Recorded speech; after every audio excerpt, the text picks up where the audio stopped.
Daniel 9/11 के वक्त महज 1 बरस की थीं, लेकिन जूं बड़ी हुई और इस वाक़े के बारे में आगाही बढ़ी, इनमें हुब्बुल वतनी के जज्बे ने शिद्दत पकड़ ली और यूनिवर्सिटी ऑफ वर्जीनिया से ग्रेजुएशन के बाद इन्होंने एयरफोर्स ज्वाइन कर ली। It made me very emotional and a lot more patriotic. मेरे लिए ये बहुत जज्बाती वाक़या था जिसने मुझे अपने मुल्क और मुल्क की खिदमत करने वाले मर्द और ख़वातीन के बारे में कहीं ज़्यादा मुहब्बे वतन बना दिया। और हाई स्कूल से ही ये बात दिल में बैठ गई कि मुझे मिलिट्री ज्वाइन करके मुल्क की खिदमत करनी है, और आखिरकार इसी वजह से मैंने एयरफोर्स ज्वाइन की। डैनियल कहती हैं कि वो नस्ल जो उस वक्त मौजूद नहीं थी, 9/11 के बाद से अब तक के 20 सालों में अमरीकी तारीख के इस तकलीफ देह तरीन दौर से अपना ताल्लुक जोड़ने की कोशिश करती रही है। और वो नस्ल जो उस वक्त स्कूलों और कॉलेजों में तालीम हासिल कर रही थी, उन्हें इस वाक़े ने हिला कर रख दिया। ये कहना है प्रोफेसर संध्या शुक्ला का, जो तकरीबन 20 बरसों से post 9/11 American literature and culture पढ़ा रही हैं। Immediately after 9/11, there was a lot of grief. 9/11 के फ़ौरन बाद तालिब इल्मों में बहुत ज़्यादा दुख, उलझाव और हसासियत पैदा हुई।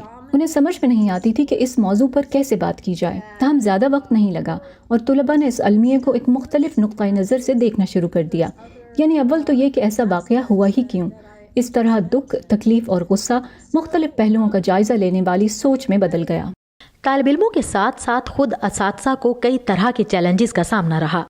Immediately after 9/11, I think there was a lot of इस वाक़े ने कौम परस्ती के जज्बात को उभारा था, और 9/11 के फ़ौरन बाद मुझे बतौर उस्ताद जो चैलेंजेस दरपेश रहे वो ये थे कि इस नाजुक मौजू को तालिब इल्मों को कैसे हसासियत के साथ पढ़ाया जाए। यही वजह थी कि इब्तदाई बरसों में इस वाक़े पर बात करना बहुत दुश्वार था। मुसलमान असातिज़ा के लिए इस मौजू को पढ़ाना अपने अंदर और ही तरह के चैलेंजेस लिए हुए था। As a Muslim professor America में मेरी तो ज़िंदगी बदल गई, तो इससे कई चीज़ें हुई। मेरी करियर पूरा एक अलग ही डायरेक्शन में चला गया और कोर्सेज की नौइयत भी बदल गई। इस्लाम and middle east, Islam and politics पे ज़्यादा तवज्जो होने लगी, और फिर मुस्लिम कम्युनिटी की तरफ से भी काफ़ी क्रिटिसिज्म और बैकलैश मेरी तरफ आ रहा था। तो it was a very difficult time, उसका सेहत पे भी काफ़ी असर हुआ। प्रोफेसर मुक्तदर खान कहते हैं कि 10-15 साल तो इस जानिब ज्यादा तवज्जो रही, इस्लाम पर क्लासेस पढ़ाई जाने लगी, अरबी जुबान सीखने में दिलचस्पी बढ़ी। तालिब इल्मों की भी इस पर काफी तवज्जो रही, जो अब धीरे धीरे कम होकर चीन और रूस की जानिब मुंतकिल हो रही है। उनके मुताबिक पहले यहाँ तालिब इल्म ये सवाल करते थे कि अमरीका के एक अखलाकी ताकत होने के बावजूद लोग क्यों हमसे नफरत करते हैं। तो students in state of shock थे, जो हाई स्कूल से बच्चे आ रहे थे, फ्रेशमैन वगैरह। क्यूरियोसिटी बहुत थी। अब जो है सो आजकल अगर आप पढ़ते हैं अमेरिका के ताल्लुक से, जो अमेरिका में डिस्कोर्स है वो काफ़ी क्रिटिकल है।